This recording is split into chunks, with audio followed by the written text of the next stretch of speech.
and two of my clinics are, two of my clinics are child psychiatry clinic. So I guess that's the reason why Bomuruti decided to invite me, because of that. And then I would also like to say thank you so much to my pastors, Muruti Pumzile and Joe Pao, for this invitation. But I must say that when I got invited, I was initially surprised, because every time when I attended these sessions, they've always been, the presenters have always been the pastors. So what came to my mind was, I'm not a pastor. So what am I going to talk about? But they reassured me that I don't really have to talk about, I'm not a pastor, basically, so I should just choose what I want to talk about. So basically how this topic came about, it's actually a continuation of the topic that Pastor Mania did the other time, where he was talking about parenting, but obviously he was talking about it from a point of view of being a pastor. So I got interested, and then I think I shot myself on the foot by by giving an opinion during that session. That's when Muruti Pao said, we need more information from you, and that's the reason why I ended up being invited to the session. But I was like, I'm really thankful that I'm invited to do something that I always do almost on a daily basis. It could have been worse. They could have asked me to preach, which was going to be problematic. So without further ado, I'm going to start with my presentation. Just bear with me.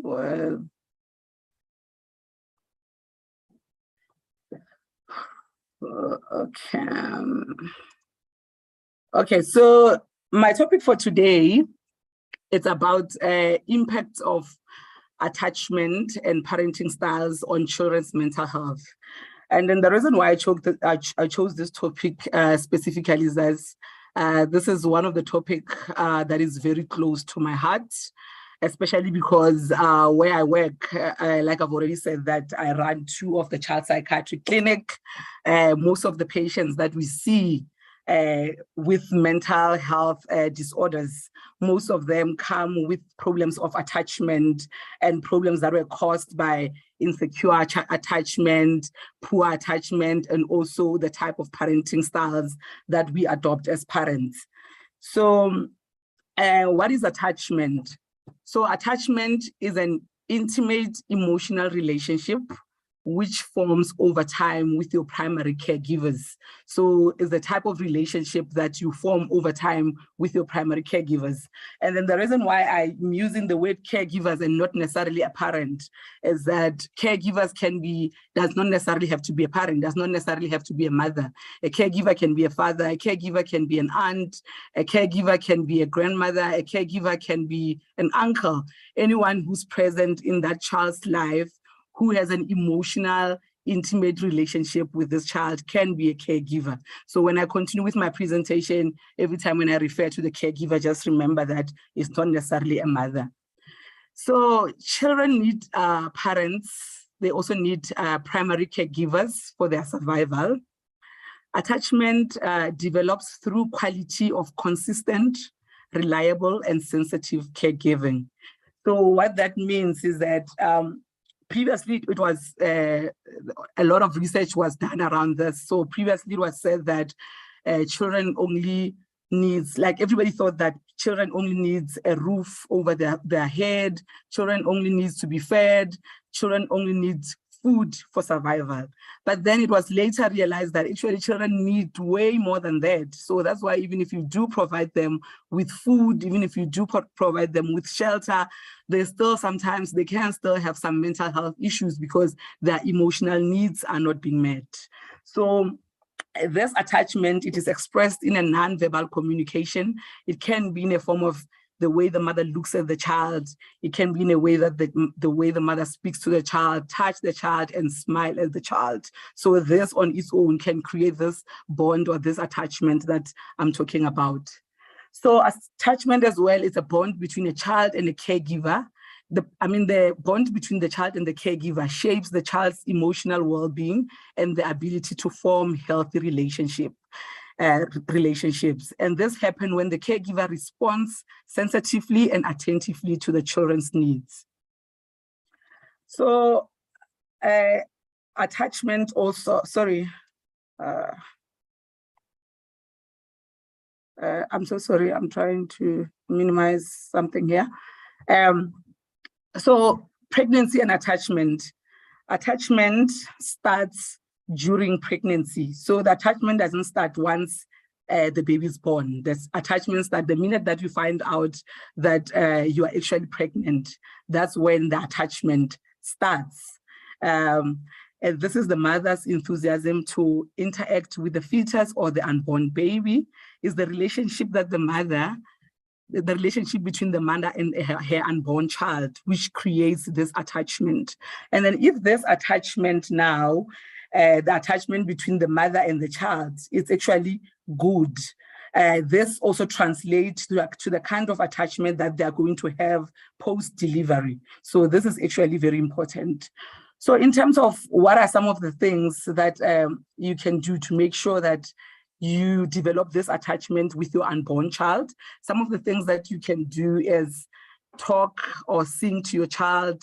You can gently rub your belly, you can play music to your baby, and also self-care. It's also very important, because if you are stressed, the cortisol level, which is the level of like some of the stressors in your brain, some of the chemicals in your brain, cortisol is one of the those chemicals in your brain. So when you're stressed, that chemical goes high, it becomes high, and then that also can affect the baby. So self-care and avoiding all the stressors can actually assist you in promoting secure attachment with your child. So birth and attachment. So basically, like I started at discussing pregnancy and attachment, that you need to be attached to your child during the pregnancy period, but it doesn't end there. That after pregnancy now, the child is being born, the child is being delivered. So now there has to be attachment that continues again between the child and the mother. So at birth, an infant or a baby's brain is not fully developed. So 90% of this, the growth of the human brain, occurs in the first 5 years of their life.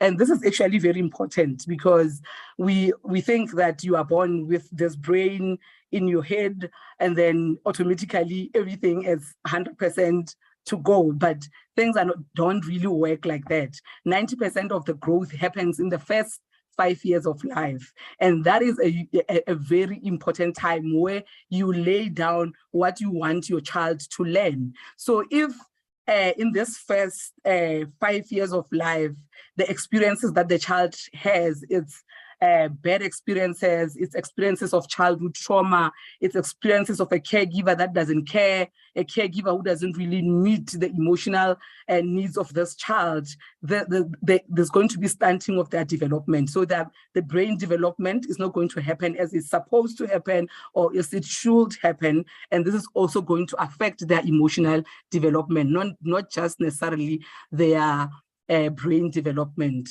So from the few weeks after the child is born, the infant, which is the baby-parent relationship, and the mother's gene, they play a great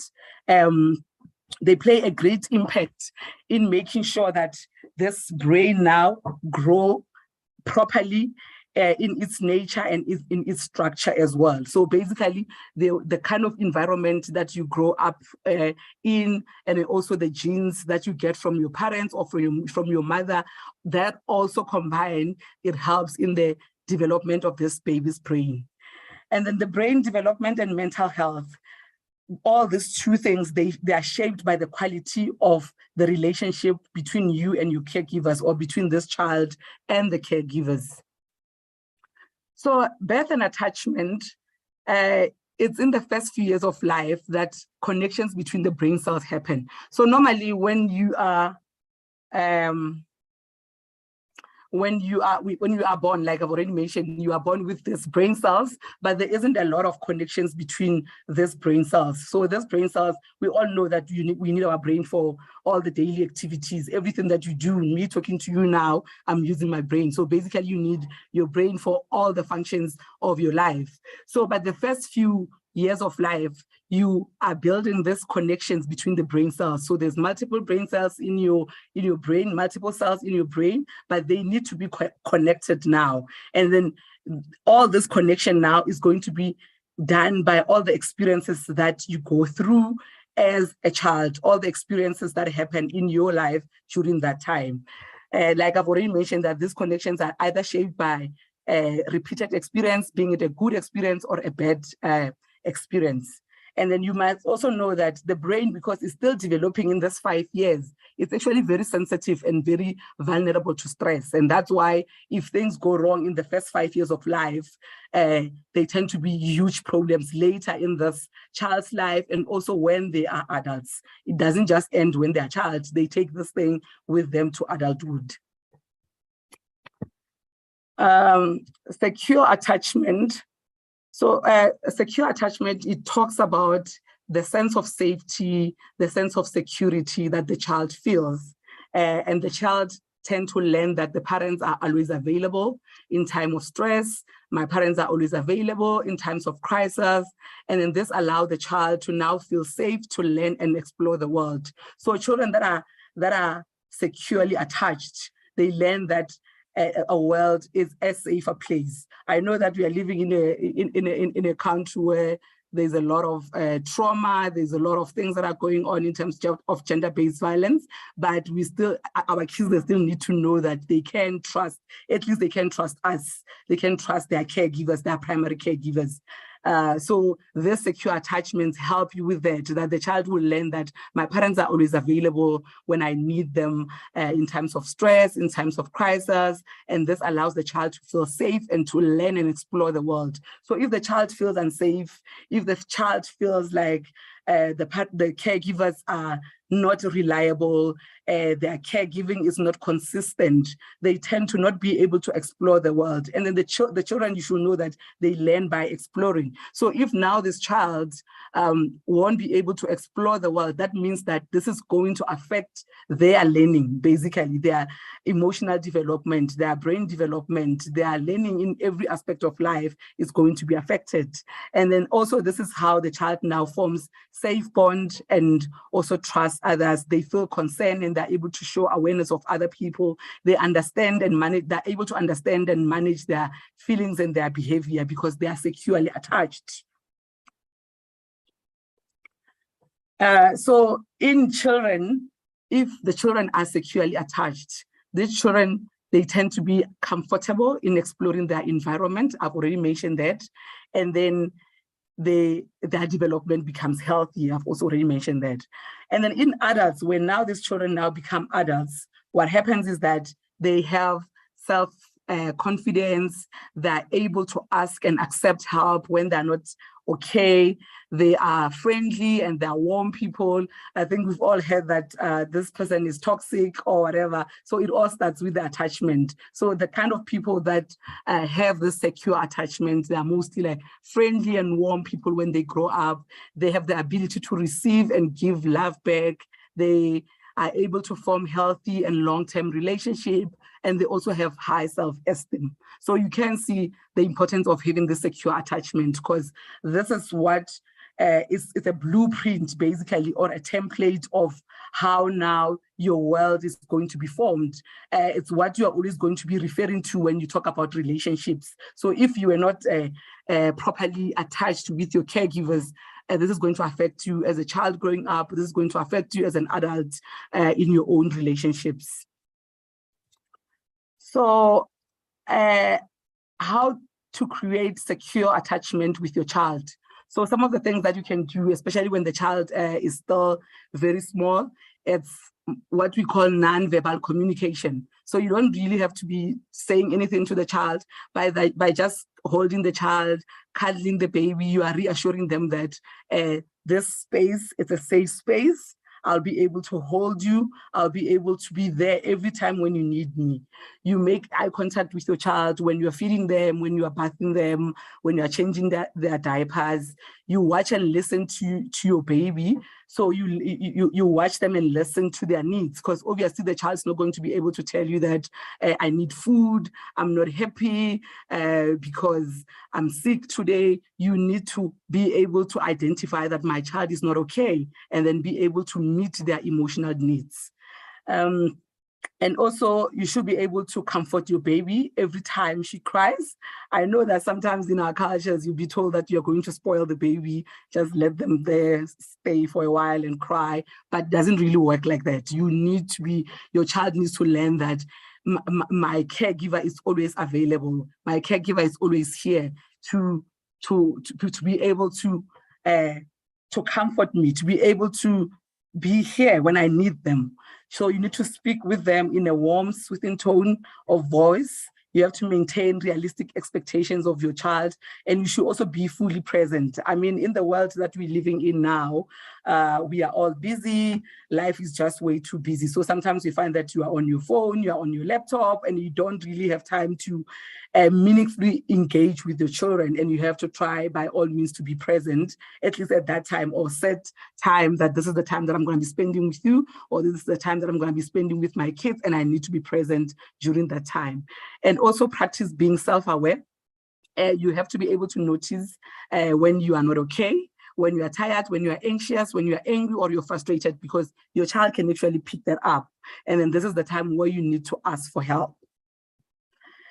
And then insecure attachment. So the type of attachment that I was talking about, it was the secure attachment. Now I'm going to touch on the insecure attachment. So the first attachment that I spoke about is what we are all striving for as parents, that we wish that our child will be secured, our child will learn to have healthy relationships from the secure attachment that they had with us.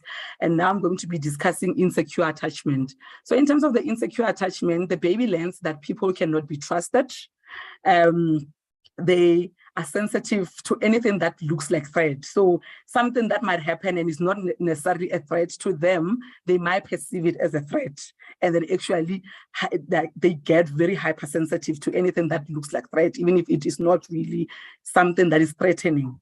And this affects their development. So basically they become very anxious, and it affects their development in a sense that they are not able to explore their world, because they're constantly worried about their safety. They're constantly worried about like their needs not being met. So most of the time they channel much of their energy in coping with the stress. So they're forever stressed. They're learning that their needs are not really important to their caregivers. So they spend most of their time to try and coping with the stress, whereas they should be spending most of their time learning as children, exploring their world, but they don't really have the time to do that. And this, like I've mentioned before, it becomes a template for the way they relate with other people. So this is how they're going to be relating with other people going forward. And in a sense that they're going to be saying that people are not to be trusted. I cannot trust anyone with my heart. The world is not a safe place. So this is the template, like this is what now they learn from that, basically. So every time every time when something happens, they go back to the way they were raised, basically, that this is, I'm not good enough, I'm not loved enough, I'm not worthy of anyone's love, and that's why this and this is happening to me. There's 4 types of attachment styles. The secure attachment style, and then insecure, and then out of the insecure, there's 3 of the insecure attachment style, which is the avoidant attachment style, is the ambivalent attachment style, and then there's the disorganized attachment style. So children that that have avoidant attachment, or their parents have an avoidant, they have an avoidant attachment style with their parent. These are the children whose parents are very inconsistent. So the child does not know that they can actually rely on you. Today, the mother is available, tomorrow the mother is not available. And when I'm talking about availability, I'm talking not necessarily physical, but mostly emotional availability. So you might be here as the mother, be present, be in the house, but not emotionally involved. So that's what I'm talking about. And this children feels that they cannot count on their caregiver for comfort and care, because they their caregiving is erratic. Today they're here, tomorrow they're not there. So you're not really sure when are they actually here. So children now learn that I cannot actually trust this person. This person is not trustworthy. I cannot count on them to comfort me, because what happens when they are not available the next day? They're not emotionally available the next day. So they learn that I cannot trust this person. And then there is no preference for caregiver over a stranger. So basically to them, you being a mother and another person being a stranger, it looks like the same thing to them. So they're not able to differentiate that this is a caregiver, my caregiver, and then this is a total stranger. In some instances, they can actually prefer a stranger than a caregiver, because you might see that they might find that the stranger is actually more helpful than the caregiver, which is actually a very sad situation. So these children, they now have difficulty in trusting. They believe that no one loves them. They don't deserve to be loved. And then as adults, they have problems with being in intimate relationship. They cannot form any healthy relationships. And then the anxious or ambivalent attachment. These are children whose parents were consistently not present, or they're very dismissive. So the first one, the parents are actually there sometimes, they're just inconsistent. One day they're there, the next day they're not there. This one, the parents are consistently not available, or they're very dismissive. So the child will come to you crying about what happened at school, and they need you to be there, and you actually just dismiss their behavior, or that you dismiss their emotions, basically what they're feeling at that time. So these kids, now they believe that you cannot really rely on anyone. They get very clingy to their caregiver. They're not easily comforted. So even when they cry, when you try to comfort them, you can't really comfort them.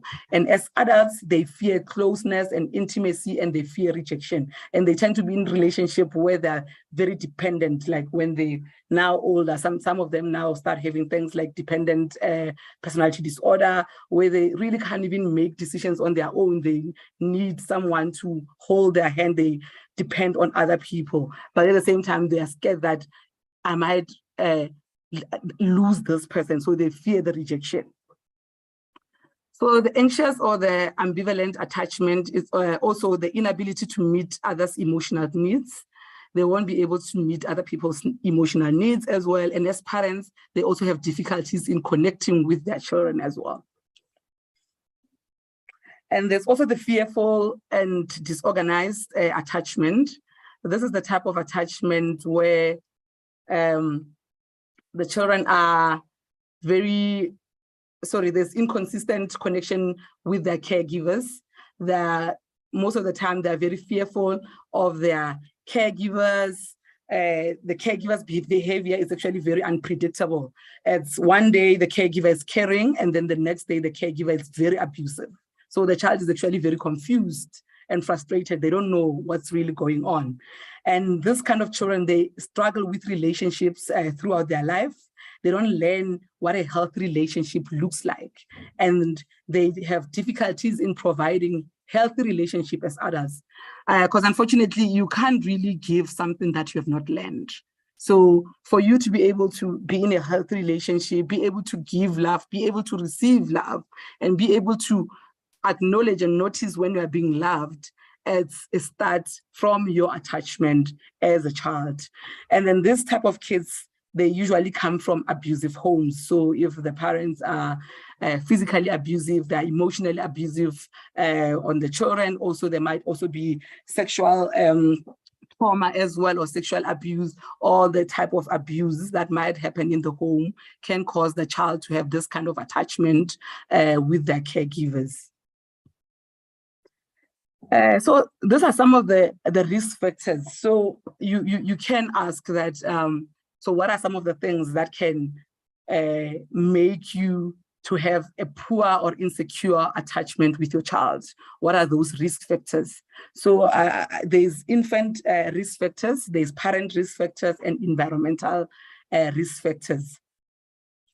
So in terms of the infant risk factors, so basically what the child has that in a way is making it difficult for the child and the caregiver to bond properly or to have a secure attachment. So this we normally see mostly in children that are born prematurely, children that spend most of their time in hospital, where like maybe when they are born, then they get admitted because they have severe medical illnesses, and also children that had extensive surgical procedure. You can see by this picture here that it's actually difficult for any mother if now after delivery, immediately after delivery, now your child is being admitted in hospital. So basically, you don't really have that enough time that other parents will have at that time to spend with their child, because your child now is in hospital, having all this many tubes going in and out of their body. Maybe they're even in ICU, so you don't really have access to them. So in those first few days, that can actually affect the attachment, your attachment with your child, because you're not really having enough time to attach with your child, basically. And then the other one is the parent risk factor. So the parent attachment to their own parents. So you as a parent, you as a mother, your own attachment with your parents. So if your own attachment style with your own mother was that of insecure attachment, you're gonna find it very difficult to be able to attach with your own kids. And then if now the caregiver has any physical or mental health issues, that also put them at a high risk of having attachment issues as well, because you can think of somebody who's terminally ill, like maybe in late stage cancer, patients with cancer. At that time, you're really just thinking about your own survival. So it's actually very difficult to think about any other person. So this on its own is going to affect how you now relate with your child, because basically you don't even have time to be with the child. You are busy taking care of yourself. If the mother has a mental health problem or mental health condition herself, if now you're having a depression or you are having anxiety, this is also going to affect the way you relate to your child, the way you attach to your child, because you're also having your own issues that you need to deal with them. And until that part is being dealt with, you won't be able to have a proper and secure attachment with your child. If the baby is unwanted, this can happen, take a form of people that maybe if you fell pregnant and you're not ready for the pregnancy, sometimes in severe or extreme circumstances where people fell pregnant because they were raped and they don't want the baby, this is going to affect the way you bond with your child. And then also parents or caregivers that are using substances, because now after you drink the alcohol, like if you're drinking severely or you're using other illicit drugs, your cannabis, crystal meth, cocaine, kets, if you're using all that. So now when you're high on the substances, it's going to be very difficult for you to be an available parent. And also if you've going through trauma, neglect, abuse yourself as a parent. And then also the environmental factors, environmental risk factors. If there's inconsistent parenting in the house, if there's domestic violence and trauma in the house, if there's an ongoing exposure to trauma, sometimes parents are fighting, they're fighting in front of, it gets physical, and this happens in front of the children. And if there's also lengthy separation from the caregivers, your caregiver, it's most of the time is not really available, so you don't really have spending enough time with your primary caregiver. And also multiple changes in caregiver, like especially in kids where sometimes maybe they lose their parents at a young age, and now this child is being moved from an aunt to an uncle, moving between family members. This also on its own affects the way you attach with other people, because the 1 minute you're staying with this one, you're attaching to this one, and then 6 months later you're being shipped to go and stay with somebody else. So in terms of the fetal, which is the unborn baby, the fetus or the unborn baby's mental health, what affects the fetus mental health? This can be affected by the genetic factors. So if maybe as a mother, you already have your own mental health issues, you're having mental health conditions, this can be now your child, because of the genetics now, your child might end up having a similar condition. And also prolonged stress. The stress can be in a form of a caregiver who's in a abusive relationship, being it finances, being it emotional, anything that will cause prolonged stress is going to affect this baby, this unborn baby, if the mother is pregnant and going through all this. And then, okay, so now I'm going to be talking about the parenting styles. So there's 4 major parenting styles. There's an authoritarian parenting styles. There's a dismissive parenting style. There's neglectful parenting style, and also authoritative parenting style. So parents who have authoritarian parenting style, they're actually very controlling, they're very punitive, they don't really listen to their child or take any of their needs into consideration, basically. So it's either my way or the highway, basically. So this kind of kids, they tend to struggle socially because most of the time they're just confined in this one environment that the mother can control. You can't leave the house, you can't do this, you can't do that. So they struggle socially because they don't really know any of the social norms. And when now they have the opportunity to now go and be in the outside world, they find it very difficult because this was never allowed when they were growing up.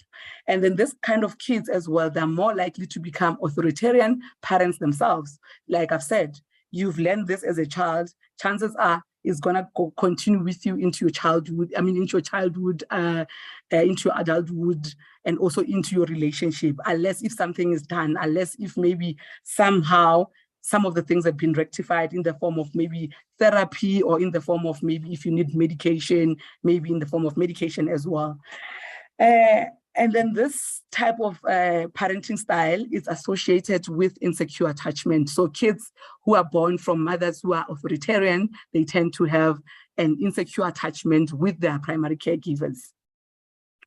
And neglectful parents, these are the type of parents that really do not care. There is a limited parent role. So basically the child is just parenting themselves. They're allowed to do as they please. They are they don't set any house rules. So basically there are no boundaries, there are no rules in the house. You can just do as you please.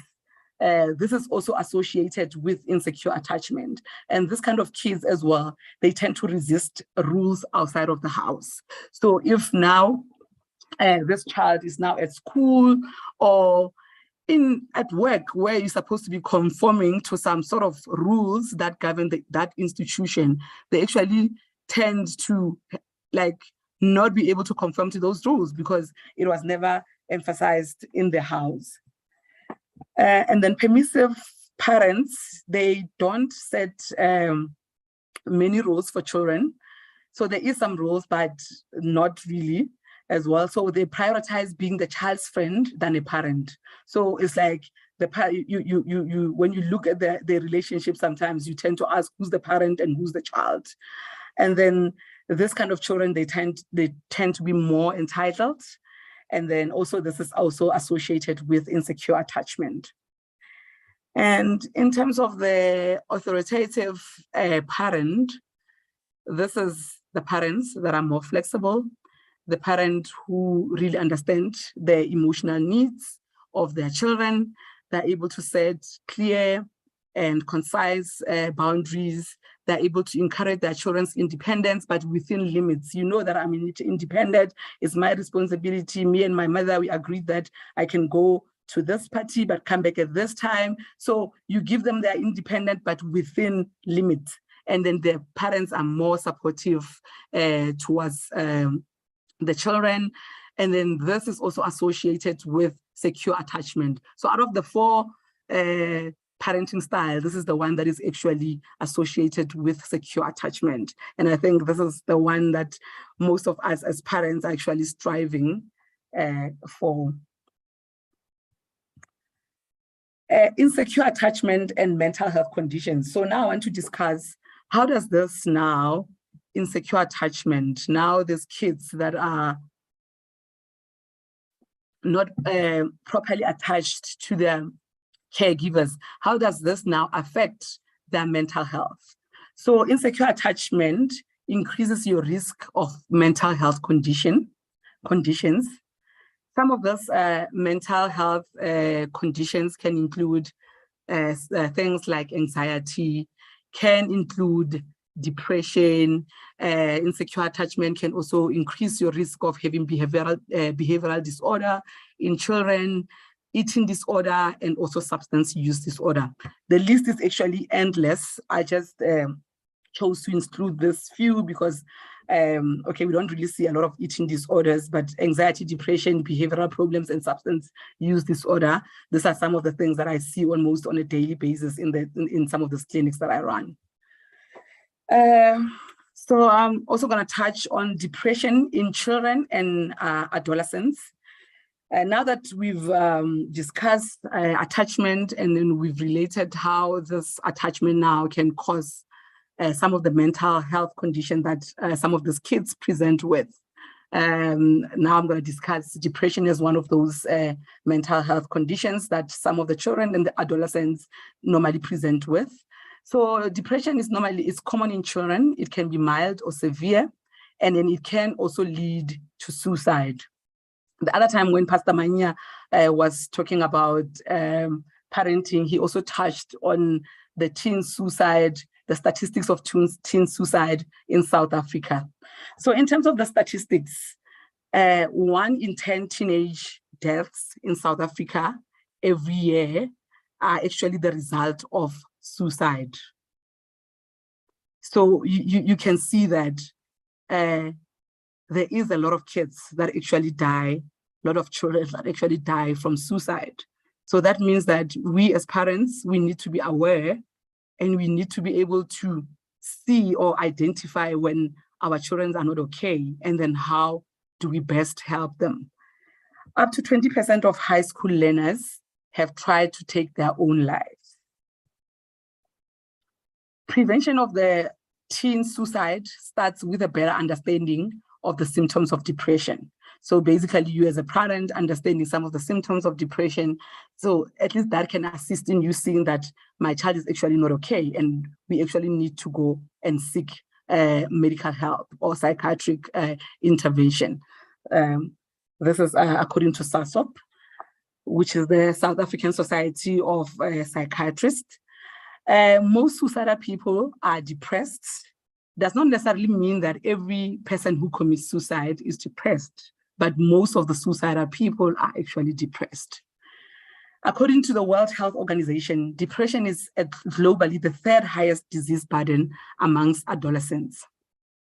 And then it's also the 2nd leading cause of death in the 15 to 29-year-old children, basically, and young adults. Causes of depression in children, it can be due, so it's the cause of depression either in children or in adults can actually be multifactorial. So there's a lot of factors that it's not just caused by one thing, there's a lot of factors at play. Your own attachment with your primary caregivers, the environmental factors, the genetic factors as well, they all come to play and then can cause this child to now have depression. Some of the things that can increase the risk of this children having depression, it's prolonged stress, it's a family history of depression, like I've said, genetics, it's childhood trauma. Some of this trauma can be in the form of abuse, the child being abused physically, emotionally. We see a lot of sexual abuse as well in my clinic. It can be violence, either them being exposed to violence, maybe just gender-based violence that is happening between their parents, or them actually being subjected to some of the violence that is happening in the house. It can be due to absent parents that I've already mentioned. If the parent absent does not necessarily mean that they're physically not there. Sometimes they are there, but they're actually just not, they're unavailable.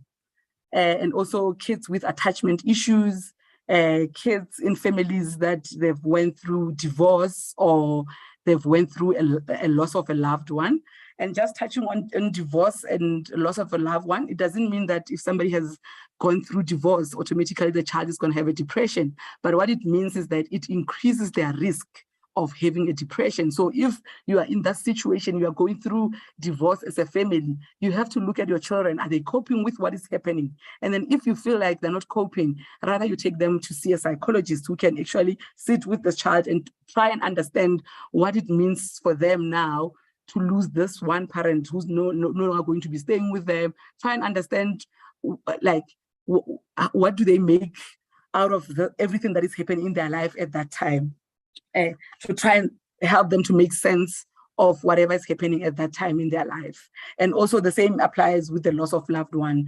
Does not necessarily mean that you lose someone, then you're going to have depression. It also, that's why sometimes you might find that people go through the same thing, like it can be me and you, and then I lose a loved one, you lose a loved one, but I end up with depression and you don't end up with depression because maybe I have a good support system around me. I have people that are supporting me. Maybe I have a church, I have a community. You don't take all that kind of support for granted because you actually gain a lot from being around other people. So if I have that kind of support and you don't have, you might now end up having depression, and I don't end up with depression, even if we're going through the same thing. So your environment plays a huge role, and also the genetics. You might have the genetics, the family history of depression, and I might not have it. So we might go through the same thing, but still respond differently to whatever is happening in our lives at that point.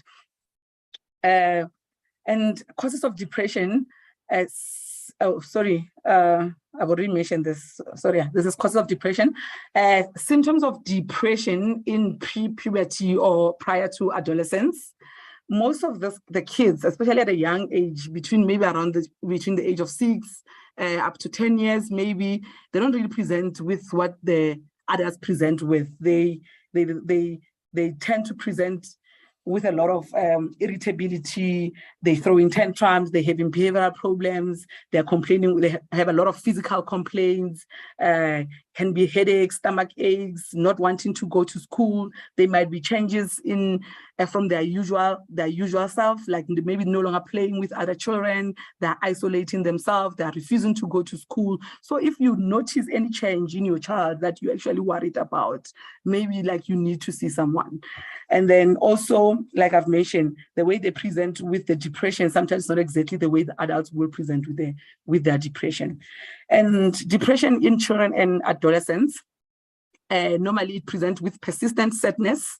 It presents with loss of interest in previously enjoyed leisure activities. If previously they enjoyed going to soccer, they enjoyed dancing, they enjoyed whatever type of sport, and then all of a sudden now they don't show any interest in any of those things, you should be worried what's happening. They no longer want to hang out with their friends, they are isolated, they avoid going to school, there is a drop or a decline in their academic performance, and they start having behavioral problems, either bullying other kids, running away from home and all that. And that's why sometimes when this kind of kids are brought to our clinic, sometimes the complaint is that he's bullying other kids and no any other thing. So you have to try and tease out what is actually happening. Why is he bullying? Sometimes the child is the one who's bullying others, but they're actually going through a lot themselves and they actually need help. And also in teenagehood, and they start now experimenting with alcohol and other substances, and then also presenting with multiple physical complaints and sleeping too much, especially during the day as well. So I just wanted to close the door. Sorry. I just wanted to maybe just talk about some of the patients that I see in my clinics. I'm trying to wrap up. I know that the time is not on our side, and that Phago. So I just want to talk about some of the cases that I see in some of the clinics that I run. So the other day I had this was actually not a child, it was an adult, but I'm like just going to give you this example because for me, everything started when this person was a child, and then it continued because the child never really seek any psychiatric help, never went to see any psychologist. This continued until their adulthood. I mean, so this is one of the sometimes the clients that will come and then they she presented with a history that she's actually late 30s, coming with a history that she was actually raped from the age of, I think, 8 years or 7 years, and then raped by the uncle. Most of the time, the perpetrators are the people that are familiar and the people that are known to the client actually, or to the victim. So had raped for over 4 years by this uncle. She ended up even being pregnant with this uncle's child. She had about 3 miscarriages, and then 4 delivered. She had a baby and 3 miscarriages prior to that from this rape, basically. And she was telling me that when she delivered the child, the grandmother told her that, no, I don't have money to feed any other mouth. After, there's a lot of you in the house, so I don't have money. We're going to leave the child at the clinic. So they literally just left the child at the clinic and then turned and went home. And the first pregnancy that she had was at the age of 14. The doctors tried to get involved when she came because she had a miscarriage. They tried getting involved. They involved social workers, psychologists, and everyone. And then the case was actually opened. The case of rape was actually happened. But according to her, this did not really, nobody really followed through with this case. So nothing really happened. So this now, she moved from the house, then went to stay. She came this side. I think she's originally from Limpopo, and then she's originally from one of the provinces, and then she came to Gauteng. And then now, when she was here in Gauteng, now the father, the biological father, now also started sexually assaulting her, basically raping her as well. So in total, she had about 10 pregnancies in the past, but she doesn't have a child. She had multiple miscarriages in between, many abortions in between. And now when she came to me, she was actually depressed. But the reason, as much as this is an adult, I'm trying to show you that the type of environment that this child grew up in. And the other thing was that the mother, somehow she believed that the mother actually knew that this was happening in the house, because even currently when I was seeing her, the abuse was still happening and the mother was in the house. And so she believed that the mother knew. So you can understand being in that kind of a situation. And then we saw her and we diagnosed her with depression. Obviously, we started medication, and then we referred to psychologists, and we still continue. So these are some of the cases that we are seeing a lot in our clinics, and they all start, most of them. I'm not saying everybody that has mental health conditions, there's anything wrong with their upbringing. That's not what I'm saying, but I'm saying there's a lot of factors that can contribute to that. And in terms of anxiety in children, patients, anxious children are at risk of developing other mental health disorders. There's different types of anxiety, but the two that I would just want to touch on briefly is generalized anxiety disorder and separation anxiety. With the generalized anxiety, they excessively just worry about their health, the health of their caregivers. They can have sleepless nights, they can become very irritable, presenting with multiple physical symptoms. And in small children, they can present with things like nail biting, bedwetting, heavy nightmares as well.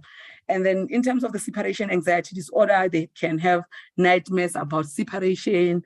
They can refuse to be separated from their caregivers in a form of refusing to go to school or visiting their friends. I had one of the clients whose child was refusing to go to school to an extent that the child will cry the whole day, that they will call her to come and fetch the child, because the child will cry and even wet herself there and there because she is so scared to be separated from the caregiver. And all these things, when you take history, we take a long history in our clinic. We want to know about your pregnancy, we want to know about your delivery, we want to know about how the child was raised until the time that we see the child, because that actually helps us to make a diagnosis of what's really going on with your child.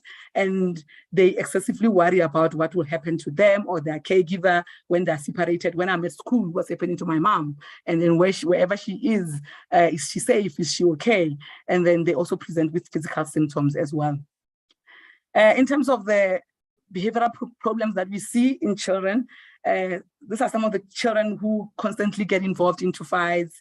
They refuse to take any instruction from any authority figure. They refuse to go to school, or if they are at school, then they will bunk classes. They bully others. They are cruel to animals.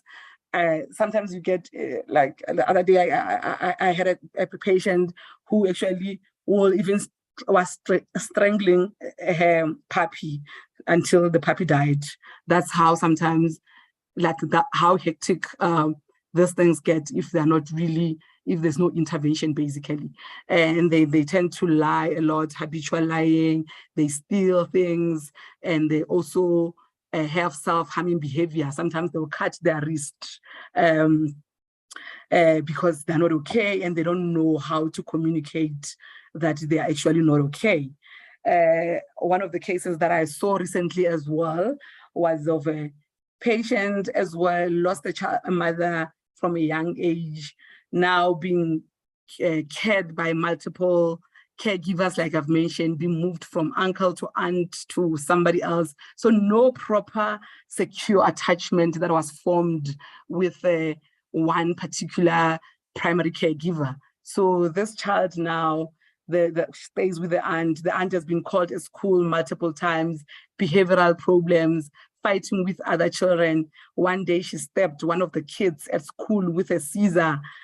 So like, these are the type of children that will come through to us, and then we see them. But if you take in the history, it will go back to the trauma. Like the case that I'm talking about now is somebody who really lost the mother. So there was no attachment with the primary caregiver, and no attachment with the other caregivers that were there. So you can see that attachment plays a huge role in some of these mental health conditions. So in terms of substance, sorry, I'm looking at the screen and at my notes.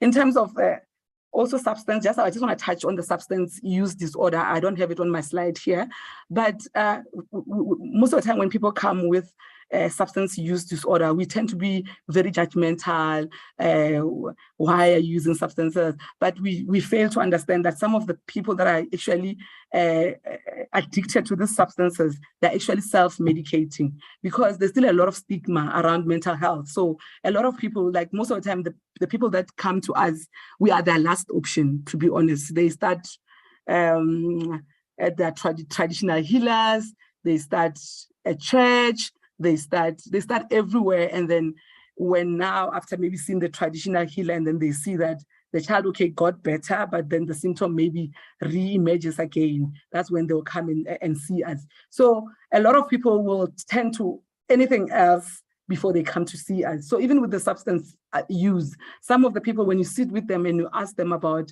their history of substance abuse, the issues are with the poor attachment, with the environment that they're in. They're struggling, they're frustrated, some they're having anxiety, they're having depression, but they're not going to see a psychiatrist, they're not going to see a psychologist, so they self-medicate. So they'll tell you, when I'm using alcohol excessively, then I just sleep and I forget about my problems. But unfortunately, when you wake up, your problems are still going to be there. When I'm using this cannabis, I smoke. When I'm high, I don't. So they self-medicate instead of, so they use destructive ways to deal with their pain instead of actually coming and asking for help.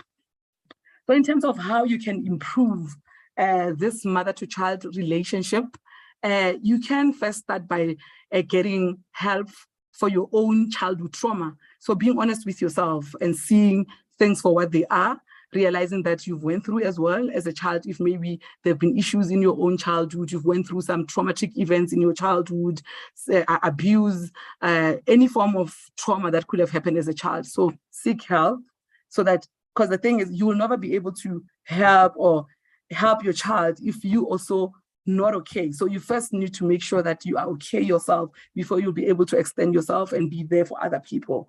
And also go for therapy. If you're not okay, if you're having depression or anxiety, see a psychologist. And most of the time, the psychologists, when they will have therapy with you, and then maybe if later they realize that even after a lot of sessions, you're still not coping, then they can refer you to us if you need medication. Try avoid stress if possible during pregnancy. I know sometimes it's actually not possible, but just try your best. Self-care, taking care of yourself, asking for help when you need help, and also get help for your substance abuse. If you have any substance abuse, get help.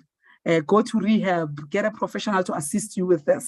Don't try and do it yourself, because there's really a lot of things that are entrenched with all this problem, you using substances and all that. Sometimes you won't be able to deal with it yourself. You actually need help. And remove children from toxic environment. This is also a topic on its own, especially about gender-based violence. So I'm not gonna dwell on this, but if you can remove the children, because the kind of environment that they are raised in actually have a huge impact on their mental health. Go for family therapy if it's that is going to help you. Show interest in what your child do, like spend time with your kids. I know that we're living in a very busy world where we are all busy, we are studying, we are working. So it's actually very difficult, and it's actually very easy to get lost in everything that we're doing. And then sometimes we tend to forget the most important things. Know what your children are up to. Give every child undivided attention. This is just some of the things that I'm trying to show that this can assist you in trying and building a better relationship with your child. But obviously, this is not everything. So if you're feeling that you're not okay, it's better to seek help. And then my next slide shows some of the emergency helplines that you can actually call. Or you can even ask if you are on this webinar, if maybe after this you feel like maybe you want to chat further, you can also contact me, you can speak to Bomuruti, and then they can give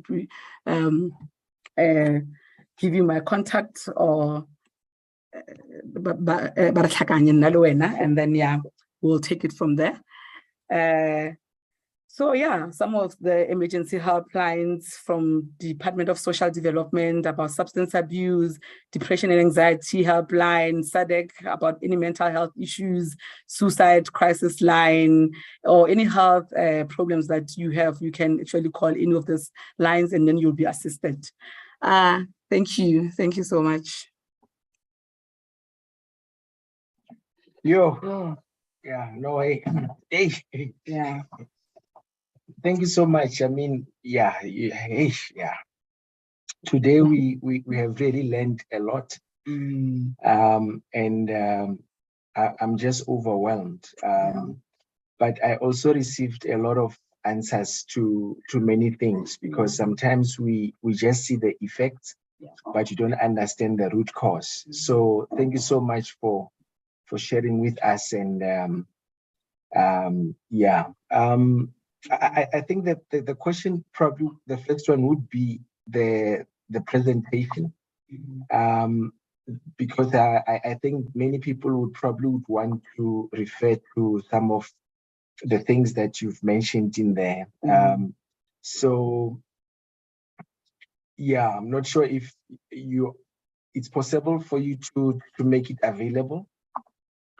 I didn't get that, and the power. The presentation. Oh, okay. Yeah, no, yeah. I don't have any issues. I've emailed it to Muruti Phago. So yeah, if anyone wants access, they can have that. Yeah. Okay. So now we are ready for questions and answers. So if you have a question, you may raise your hand, and we will deal with that. We'll recognize you. Yeah, I think before we do the questions and answers, I just want to appreciate Dr. Mashishi for such an informative session. It was a great lesson, and also a mirror to us as parents.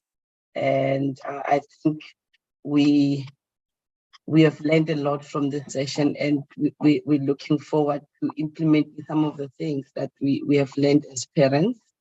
And I hope and I believe that this session will help many people as it will be posted on YouTube. It's very informative and a great lesson indeed. So thank you so much for giving it your best to help families. Thank you. Thank you. Thanks, ma'am. Yes, I'm not seeing any hand. If you would like to ask a question, please raise your hand so we can recognize you. Mkhululi.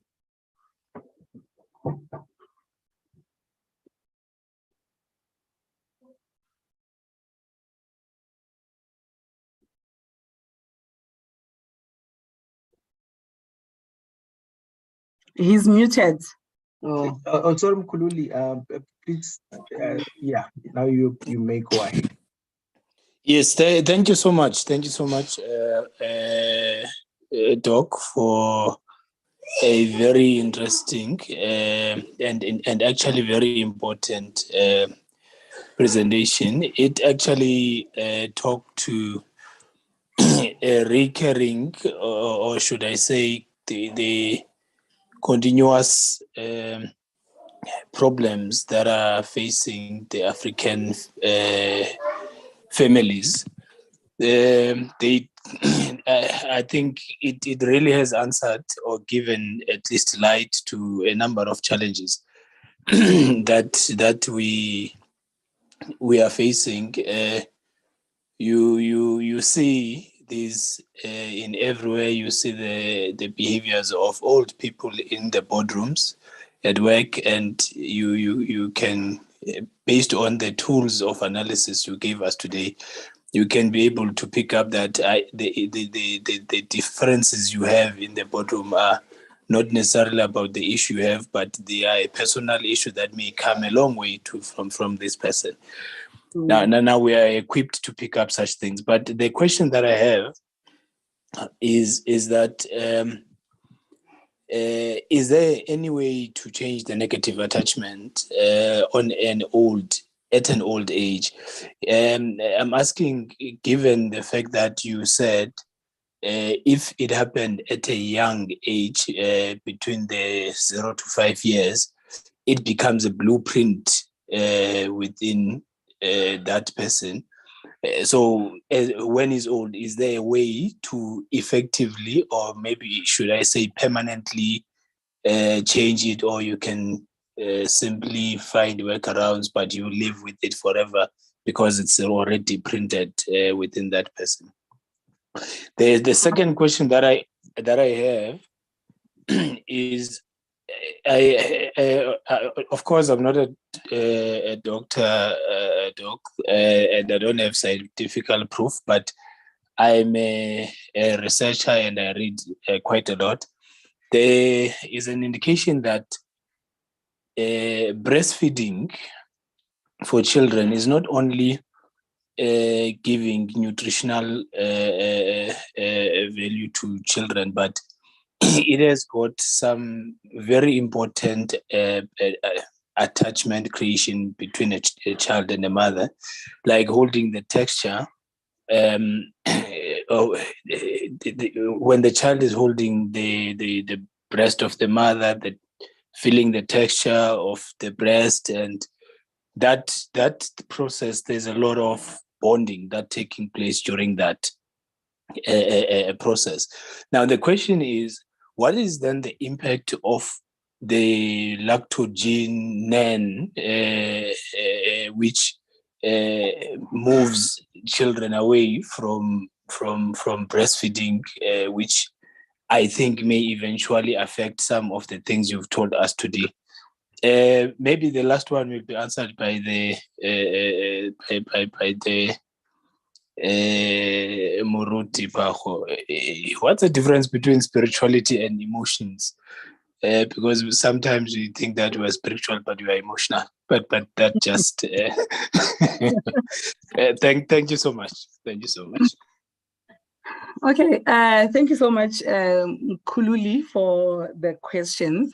So just a comment on what you said, that sometimes when you are in the boardroom and you tend to see all this difficult or different personality playing in the boardroom, you're actually right when you say that most of the time has nothing to do with you. Most of the time it's those other people, or even like all of you in the boardroom, you all come there with different personality disorders. And sometimes you can see that, okay, this person really, they really need to do a lot of work on themselves. They really need help.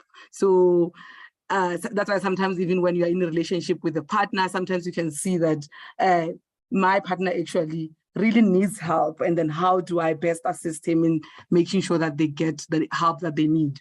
And in terms of your question on how to change adult attachment, as somebody who's already an adult and then they had issues with attachment growing up, that is actually very difficult. Not impossible, but actually very difficult. And I think that's the reason why we are having this talk, that because I know, like, especially from our church, most people, actually young couples, those are still going to have kids, those are still having very young kids. So you can actually try now and implement some of those things now, when you can actually make a great impact. So we should all strive to try and make sure that we do things right from the word go.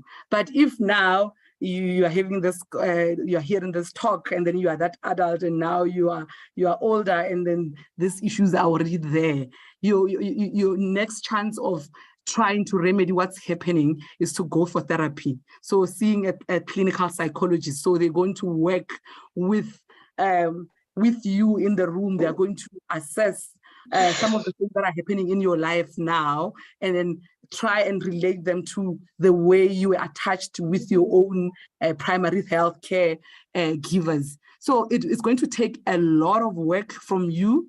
And then that is why I always say that you need to see a professional. So most of the people, they'll be in a relationship, they'll be very abusive to their partners. They'll be like having some antisocial personality traits. But the thing is, they will refuse to go and see someone and then try and deal with these issues by themselves. So you actually need a professional who really knows what they're doing to try and help you navigate all these issues. Like I'm saying, not impossible, but very difficult to deal with when now it's at a later stage. And that's the reason why we're trying to avoid it as best as we can.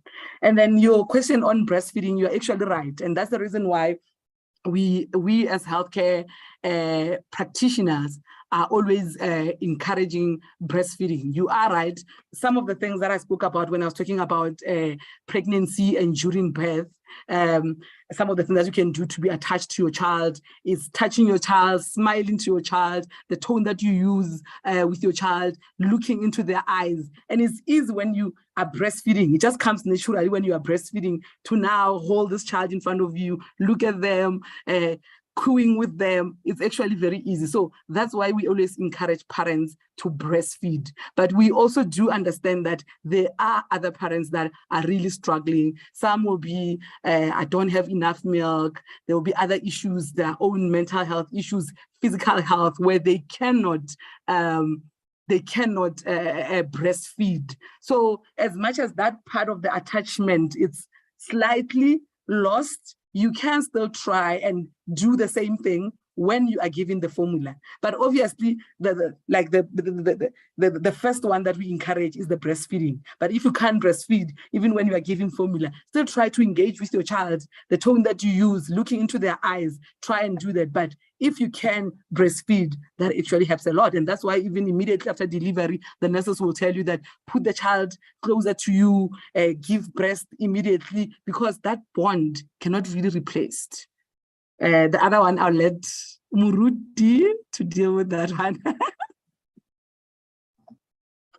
No, thanks a lot, Dr. Mashishi and Mr. Mkululi for the question. I think there's a difference between spirituality and emotions. As human beings, we are 3 in 1, meaning that we are a spirit, we have a soul, which is connected to our emotions, and we live in the body, which is housing the real you. So we were made through the image of God, and he because God is spirit, he breathed his spirit on us. So yes, there's a difference between your spirituality and emotions. then we connect with God through our spirit, which is something that will help us when we receive Jesus Christ to have eternal life and be reconnected back to the Father. So yeah, there's a difference. I don't know if I answered your question.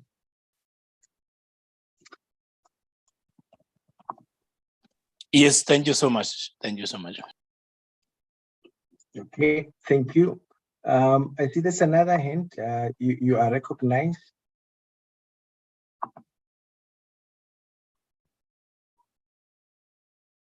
I'm just reading some comments there that have been sent to us.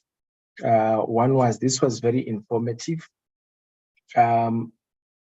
We see a lot of these things in adulthood, but you don't really know the root cause.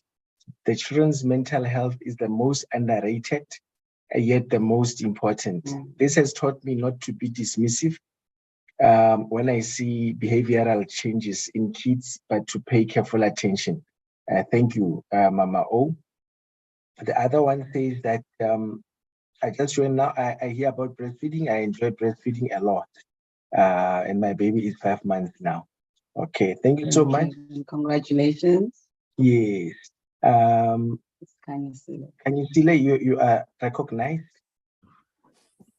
Okay, thank you. So first of all, I'd like to thank Dr. Mashishi for the informative presentation, and also a colleague of mine who forwarded the link to me. So I have a question, and it comes a little bit with the scenario. So I hope, Dr. Mashishi, you won't mind that. Okay. All right. Okay. So when my partner and I moved to where we currently stay, so it's like a block of flats of like different units, right?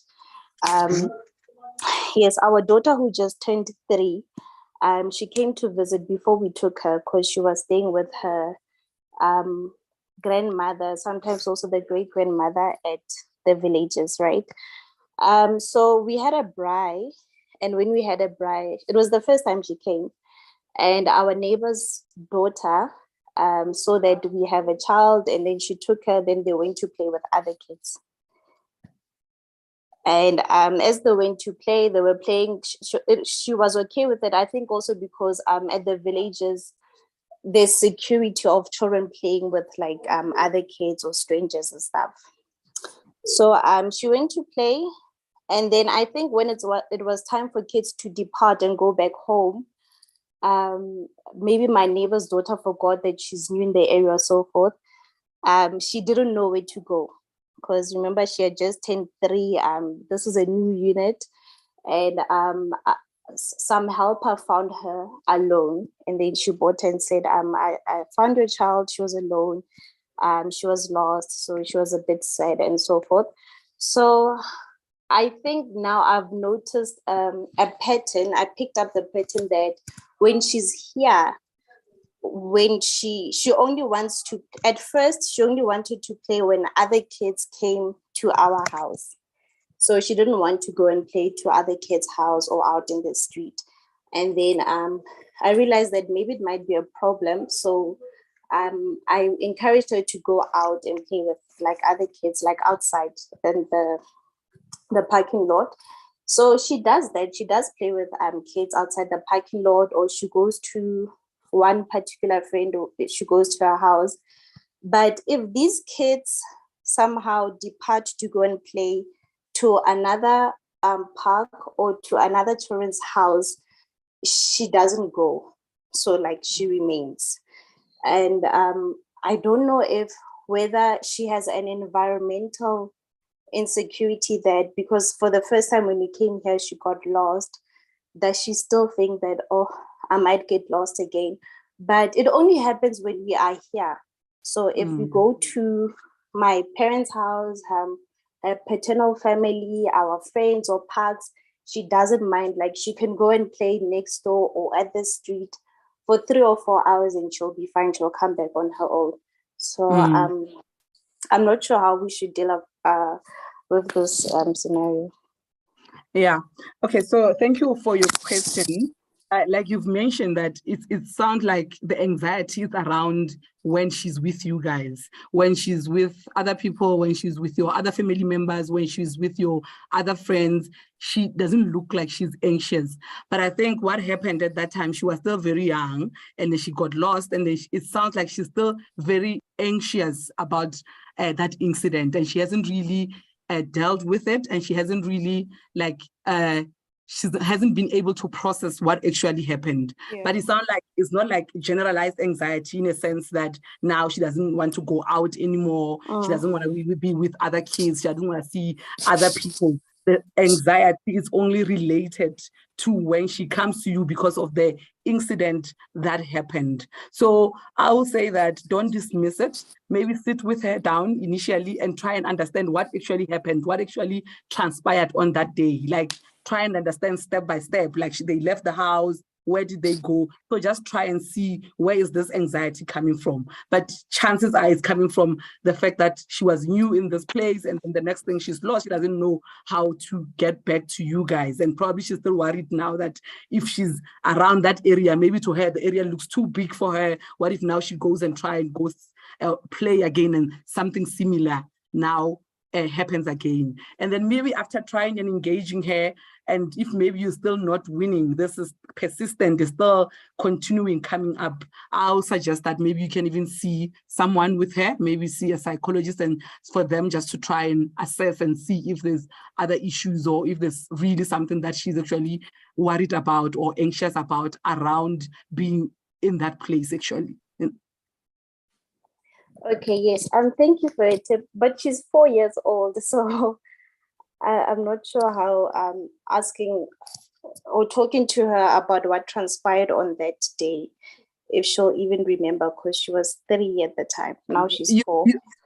You'll be surprised how much kids can remember actually. So we see, like at our clinics, we actually see kids starting from the age of 6 to 18 years. But before then, when I was at Para, we actually sometimes at some point we were seeing like at the under 6-year-old as well.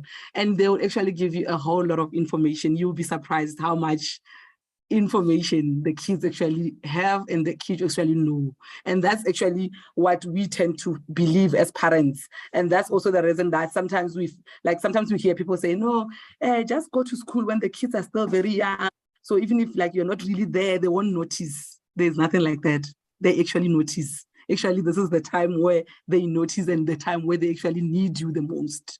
So I wouldn't say that because she was 3 years old, she will not understand or she will not know or be able to tell you what actually transpired. And then actually, even if she goes and see a psychologist, sometimes they do play therapy with her. They can actually pick up some of the things that, okay, she might be anxious because of 1, 2, 3, even at this age. Okay, so there isn't much to worry about, I'd say. It's just like environment, because in other places, she's completely fine. That's why I'm saying if it's persistent, I don't know how long has this been ongoing for, but if it's persistent and it's not getting better, obviously you want her to be free when she comes and visits you. You want her to be as comfortable as she is when she's in other areas. So I will say if it's persistent and it's not improving, then I'll rather maybe go and see someone. Okay, thank you so much. Thank you so much, Auskhanisile, for the question, and thanks, Doctor, for the answers. We truly appreciate that. Unfortunately, we don't have forever. Time is an enemy. But one thing that I'm picking up from here is that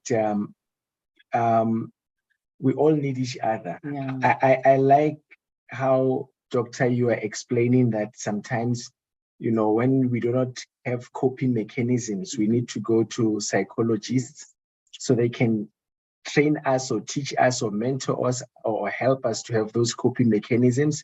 And if they cannot help us further, they can also refer to psychiatrists such as yourself, so that perhaps maybe you can also assist in terms of other medication and so forth. So it goes back to the question of Mkhululi, that, you know, that shows that, you know, for spiritual life, like Muruti was saying, we do need the churches and the pastors to help us with our spirits. For physical, our bodies. We also need health and other people, specialists, to help us with our bodies and for our emotions and etc. etc. It is all connected. Yeah, I do not see any other hand, so I'll just hand over to Muruti. Then I will go back to you, Doctor, for final words. And then we can then wrap up.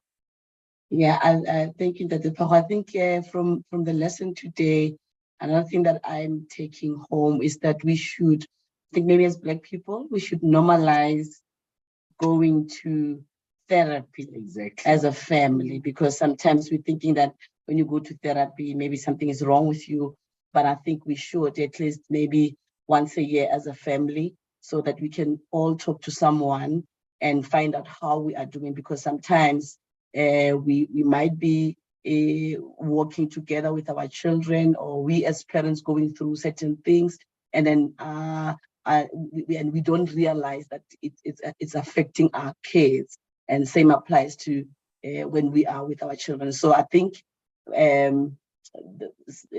my point is, let's normalize seeing counselors. The church will do the spiritual part, and let the trained counselors and psychologists and psychiatrists help us. And there's nothing wrong in seeing them. So yes, let me hand over to Dr. Mashishi. We appreciate the lesson so much, and we just want to hear last word from you, as Mr. Phago has already said. Yes.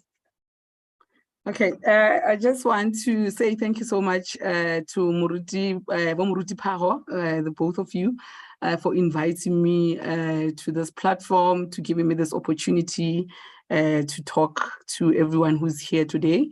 And just from what the pastor is saying, it's actually I want to reiterate the same thing, that we need to normalize going for therapy, that it's actually okay not to be okay, and then actually go and seek help, and that there's still a lot of stigma around mental health issues.